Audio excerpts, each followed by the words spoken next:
ጨረስሽ? ማሻአላህ ተክቢር፣ አላሁ አክበር። አሁን ያልሽው ቃል የሻሃዳ ቃል ወይንም የምስክር ቃል ይባላል።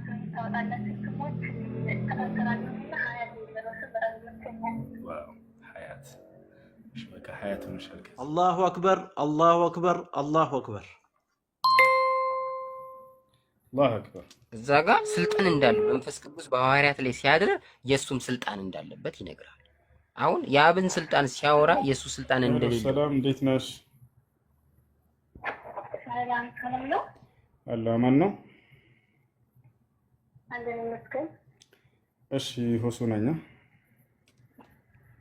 አቃለ ቁጥሬ ልትል ነበር። እሺ እና ሻሃዳ ላስይዝሽ? እሺ ግን ቤተሰብ ምናምን አይረብሽም? በጣም ፈራሁ። አብሽሪ፣ ቤተሰብ ማሳወቅ ግዴታ አይጠበቅብሽ። አምላክ አላህ ሱብሓነሁ ወተዓላ በአንቺና በእርሱ መካከል ነው እንጂ ይህን ነገር ያዘዘው። የግዴታ ከሰለምሽ ለቤተሰብ ማሳወቅ አለብሽ። ካልሆነ አልቀበልሽም አላለም። ገብቶሻል? ያ አሁን አንቺ ያለ እኔ አሁን ስራ ቦታ ነኝ ያለሁት። ከእነሱ ጋር ትቀላቀል ምናምን በጣም ፈራሁ። ችግር የለም፣ ወደ እሱ እንመጣለን። እንዴት እንደምታደርጊ ሁሉ እነግርሻለሁ። አሁን ያለሽው ውጭ ነው አይደለ? አሁን ስራ ቦታ ነኝ። እንደሱ እስከሆነ ድረስ አሁን ሻሃዳ ትይዣለሽ። ስለ እስልምና ትምህርቶችን እውቀቶችን የምትቀስሚበት ግሩፕ ትገቢያለሽ። እውቀት በጨመርሽ ቁጥር በልብሽ ላይ ጽናቱ እየጨመረ ይሄዳል። ገብቶሻል አይደለ? የዛኔ ለቤተሰቦችሽ እንዳውም ወደፊት የምታስተምሪያቸው ትሆኛለሽ እንጂ በምትሄጂ ጊዜ አሁን ከእነርሱ ጋር አትኖሪም፣ አትገናኛቸውም፣ የምትጨራንቂበት መንገድ አይኖርም። ገብቶሻል? እዚህ ስራ ቦታ ያለሽ እውቀትን እየቀሰምሽ ትኖሪያለሽ።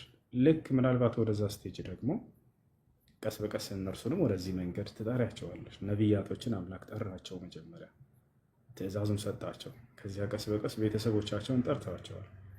አንቀበልም ካሉ አንቀበልም ነው። ልክ ኢብራሂም እንዳደረገው ነቢያቶች እንዳደረጉት ትሆኛለሽ ማለት ነው። እና ወደ ቤተሰብ በምትሄጅ ጊዜ ማሳወቅ ሁሉ አይጠበቅብሽም። ምናልባትም ከሄድሽ ይሄ ነው ማሳወቅ የለብኝም። ግን መስቀል ምናምን መንገድ ላይ ሲያጡ ሌላ ነገር እንዳይፈጥሩ ብያ ያን ችግር የለውም። ብዙን አልገናኝ ስራ ቦታ ነኝ። እሺ ሻሃዳ ላይ ያዙና እንዴት ፈጣሪ ያውቃል። አብሽሪ። አሽሀዱ አላ ኢላሃ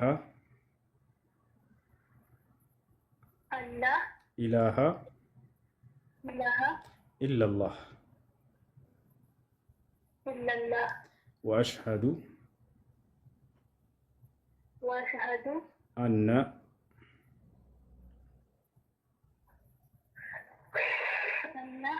ሙሐመደን ረሱሉላህ። ጨረስሽ? ማሻአላህ ተክቢር፣ አላሁ አክበር። አሁን ያልሽው ቃል የሻሃዳ ቃል ወይንም የምስክር ቃል ይባላል። ትርጉሙ አሽሀዱ አን ላ ኢላሃ ኢለላህ ማለት እነሆ ከአንዱ ከአላህ በስተቀር በእውነት የሚመለክ ሌላ አምላክ የለም ብዬ መሰክራለሁ ማለት ሲሆን፣ ወአሽሀዱ አነ ሙሐመድን ረሱሉላህ ማለት ደግሞ ሙሐመድም የአላህ መልእክተኛና ነቢይ ናቸው ብዬ መሰክራለሁ ማለት ነው። ከዚህ በኋላ ሙስሊም ሆነሻል፣ አላህ ምስጋና ይገባው። አንድ ሰው እስልምናን ሲቀበል ከአላህ ዘንድ ምን ያገኛል ወደሚለው ስንመጣ ያለፈ ኃጢአቱን መጀመሪያ ይቅር ይልለታል። አላህ ይህን ቃል በቃል በቁርአን ላይ ሲናገር ወኢኒ ለገፋሩን ሊመን ታበ ወአመነ ወዐሚለ ሷሊሃን ሱመ እህተዳ ይላል። ወደ እኔ የተመለሰ ባሪያዬን እኔ እምርለታለሁ ብሏል። በሌላ ቦታ ላይ ምን ይላል? ቁል ሊለዚነ ከፈሩ ኢየንተሁ ይግፈር ለሁም ማ ቀድ ሰለፍ ወኢየዑዱ ፈቀድ መضት ሱነቱል አወሊን ይላል። ሙሐመድ ሆይ ለእነዚያ ለካዱኝ ሰዎች እንዲበላቸው ወደ እኔ ብትመለሱ ከክህደታችሁ ብትቆጠቡ ያለፈ ስህተታቸውን ሁሉ ምርላቸዋለሁ ብሏል በላቸው ይላል። አምላክ አላህ ሱብሓነሁ ወተዓላ ወደ እርሱ እንዲመለሱ ጥሪ አድርጓል። ባሪያዎችን ሁሉ የፈጠርኩባችሁ ሃይማኖት ኢስላም ነው ብሎ ተናግሯል። ወደ እኔ ተመለሱ ብሏል። ወደ እኔ በምትመለሱ ጊዜ ደግሞ ያለፈ ስህተታቸውን ሁሉ ይቅር ብዬ ነው ንጹሕ አድርጌ ነው የምቀበላችሁ ብሏል። እርሱ የምህረት አምላክ ነውና። ሌላኛው ነገር አንድ ሰው ሙስሊም ሲሆን ጊዜ አላህ በቀጣዩ ዓለም ምን ቃል ገብቶለታል? መቼም ከሞት በኋላ እንነሳለን፣ ከእርሱ ፊት እንቆማለን፣ ከሞት በኋላ ህይወት አለ። በቀጣዩ ዓለም ምን እንዳዘጋጀልን ቃል ገብተዋል ወይ? በራሱ አንደበት አዎ፣ አላህ ሱብሓነሁ ወተዓላ ቃል ገብተዋል። በቁርአን ላይ ሲናገር ምን ይላል? ኢነ ለዚነ አመኑ ወዐሚሉ ሷሊሓት ለሁም ጀናቱ ነዒም ኻሊዲነ ፊሃ ወዕደላሂ ሐቃ ወሁወል ዐዚዙል ሐኪም ይላል። እነዚያ በእኔ አምነው መልካም የሰሩትን የገነትን ጸጋ አስገባቸዋለሁኝ፣ እነርሱም በእርሷ ውስጥ ለዘላለም ዘውታሪዎች ሲሆኑ እያለ ይናገራል። ይህም የእኔ የአላህ ቃሌ ነው አለ። ቃሌም እውነት ነው ተፈጻሚ ነው እያለ ይናገራል። ይሄ ነው። ሌላው ነገር አንድ ሰው እስልምና ሲቀበል ሻወር እንዲወስድ ታዟል፣ ለሶላት ዝግጁ ይሆን ዘንድ። ከዚያም ንጹህ ልብስ በመልበስ ስለ ሶላት አሰጋገድ በመማር ለዚህ ላመንሹና ለመሰከርሽው ነቢያቶች ሁሉ ሲሰግዱለት ለነበረ አንድና ብቸኛ ለሆነው አምላክ ለአላህ ብቻ መስገድን ትጀምሪያለሽ ማለት ነው። ሙስሊም ጓደኞች ይኖሩሻል ስለ ሶላት የሚያስተምሩሽ? አንድ ጥያቄ ይቅርታ፣ ሙስሊም ጓደኞች የምደዋወላቸው አሉ በሩቁ ማለት ነው። ግን እነሱ ጋር እንደዚህ አንዳንድ ትምህርቶች ምናምን ግሩፕ ገብቼ እማራለሁ፣ አንተ ጋር እማራለሁ። ያን ችግር የለውም አይደለ? ከእነሱ መማሬ ችግር የለውም ትችያለሽ። ከእነሱ ጋር ግሩፕ ገብቼ እየተማርኩ ያሉት ያን ያንተጠቀብያዎች በጣም አመሰግናለሁ። እሺ ስምሽ ማን ነበር? እኔ መቅደስ። እሺ ደስ የሚልሽ የሙስሊም ስም አንቺ የምትወጂው አለ ወይስ እኔ ላወጣልሽ? በጣም የምቀናው አንተ ታወጣላችሁ ስሞች ተከታተላለሁና ሀያት የሚለበሱ በጣም ይመቸኛል። ዋው ሀያት። እሺ በቃ ሀያት ሆነሻል ከዚህ በኋላ። እሺ ስልክሽን እሰጣቸዋለሁኝ ለአንዳንድ እህቶች እንዲያስተምሩ፣ ልጆች ከሰለሙ በኋላ እንዲገቡና እንዲማሩ የምታደርጋቸዋለች። እሷም ታግዝሻለች። እሺ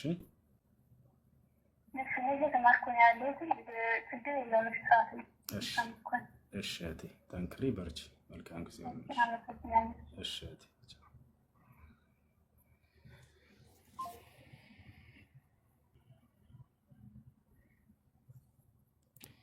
الحمد لله الذي هداها للإسلام.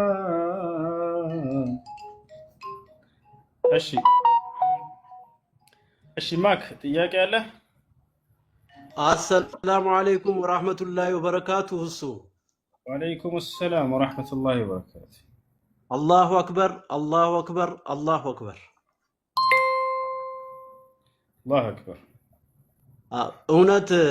እውነት ስላለ እሱም እንዲያዳምጥ ፈልጌ ነው። ትናንትና አንድ የእምነት አባት ጋር ገብቼ ነበርና ጥያቄ ጠይቄያቸው ነበረ እና መልሱ ስለገረመኝ ነው አንተን ላውራ የፈለኩት። ምንድነው ያልኳቸው? ሁለት ጥያቄዎችን ጠየቅኳቸው። ለነብዩላህ ኢሳ ወይ ደግሞ ለክርስቶስ ለኢየሱስ የተሰጠው ወንጌል የተወረደው ወንጌል የት ነው ያለው ብዬ ጠይቄያቸው ነበረ እና አስተማሪው ሲመልሱ ለሱ የተወረደ የተሰጠው ቃል የለም፣ መጽሐፍ የለም። ልክ እንደነ ሙሴ የተሰጠው ስላቸው ሙሴም አብርሃምም ሲኦል ነበሩ አሉኝ። ሲያስተምሩ ማለት ነው። እንዴት ሲኦል ነበሩ ምን ማለት ነው ስላቸው ሲኦል ገብተው ነበረ። ገሃነም ነው የሚሉኝ ስላቸው ገሃነም አይደለም፣ ገሃነም የሚባል ነገር የለም። ሲኦል ገብተው ነበር፣ ክርስቶስ ከመጣ በኋላ ነው የወጡት አሉ። አንድ ይሄ። ሁለተኛ ደግሞ ብዙ ጊዜ አልኳቸው እኛ አካባቢ ላይ የምናየው ሰጪም ነሺም ፈጣሪ አላህ ነው አልኳቸው። ትክክል አሉኝ፣ በትክክል አሉኝ። ግን አንዳንዴ የሚስተዋል ነገር አለ፣ የሚጋጭ ነገር አልኳቸው። ምንድነው አሉኝ። የገብርኤል ስጦታ፣ የማርያም ስጦታ፣ የመድኃኒዓለም ስጦታ ብለው ይለጥፋሉ እና ይሄ ነገር አይጋጭም ወይ ብዬ ጠይቄያቸው ነበረ። አይ እነሱ እኮ ያሰጣሉ፣ ያማልዳሉ፣ ያሰጣሉ ብለው መለሱልኝ። ይሄ ምን ያህል ትክክል ነው ብሎ ያስባል እውነት የሚባለው ልጅ እንዲመልስልህ ፈልጋለሁ። ያው ላንተ ላስረዳህ ምናምን ሳይሆን እሳቸው አባት ነኝ ብለው ትምህርት እያስተማሩ ስንጠይቃቸው የሰጡን መልስ ስለሆነ በጣም ስለገረመኝ እና ሌላ ደግሞ ለአንተ የምሰጥህ ደግሞ ምንድነው በመጀመሪያም የገባሁበት ምክንያት ያሲንን በአንተ ድምፅ መስማት ስለምፈልግ ነው።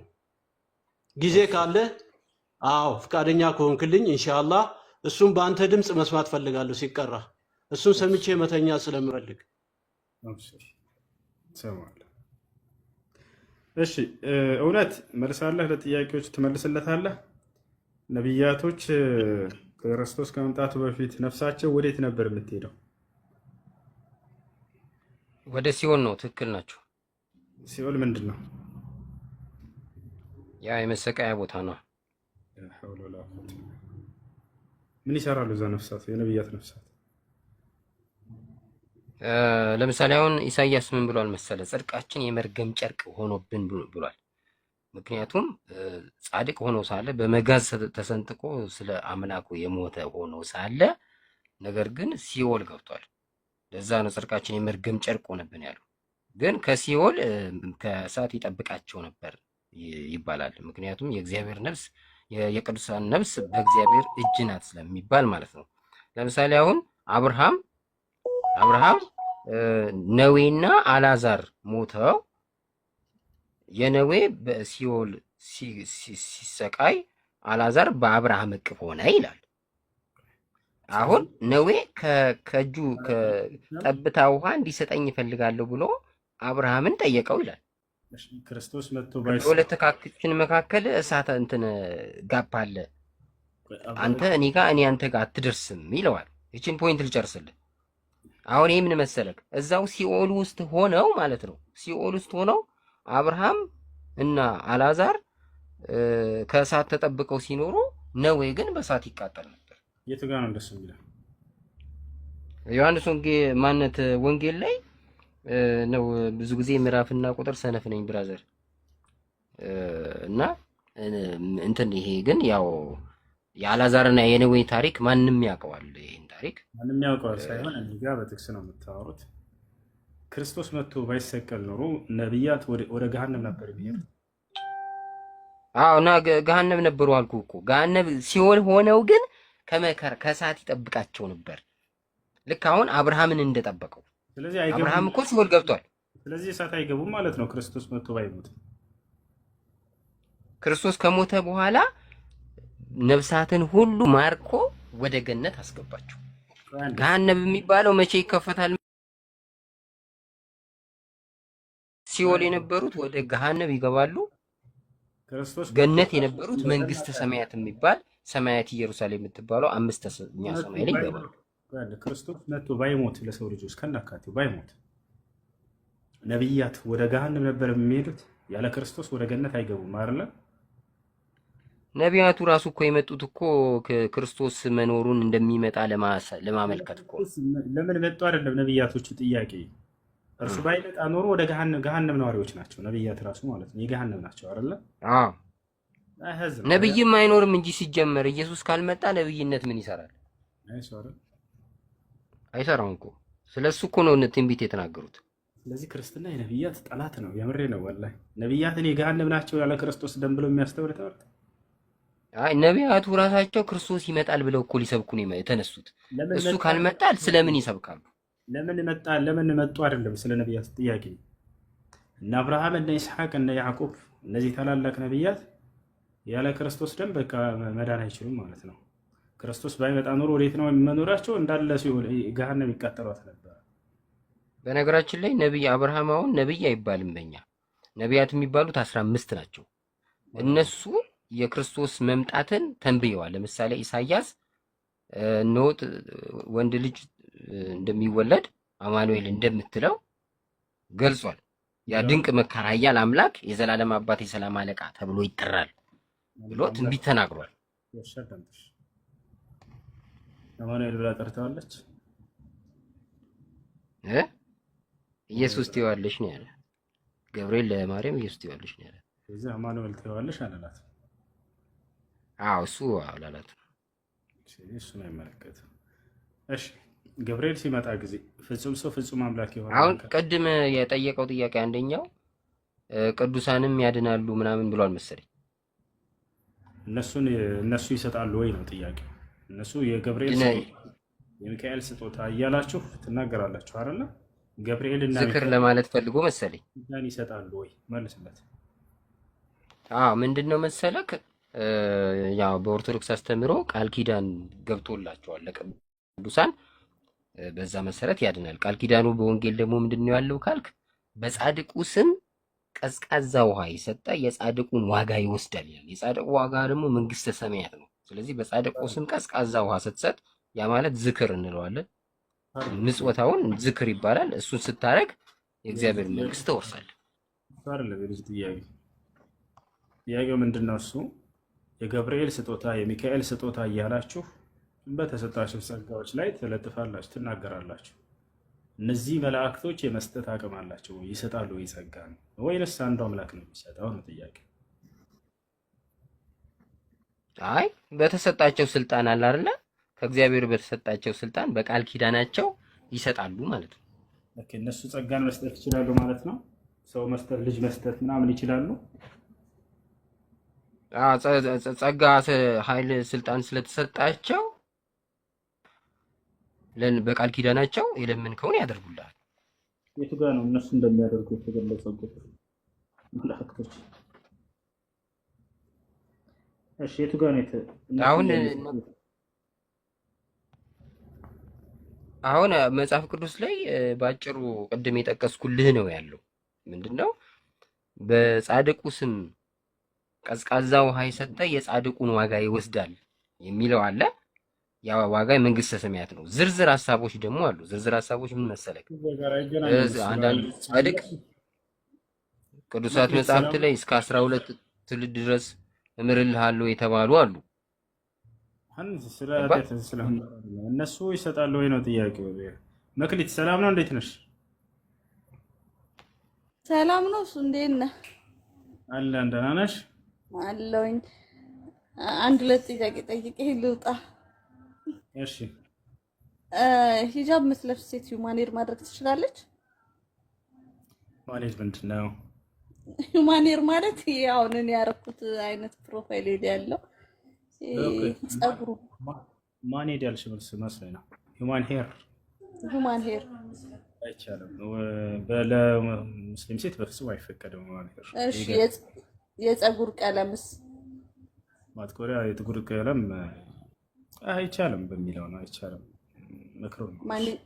ማንኛውም አይነት ቀለም ከጥቁር ውጭ ችግር የለውም። ወይንም ጥቁሩ ላይ ሌላ ከለር ከተቀላቀለበት ችግር የለውም። ጥቁር ልሙጥ ጥቁር ነው የተከለከለው። ጥቁር ነው የማይቻለው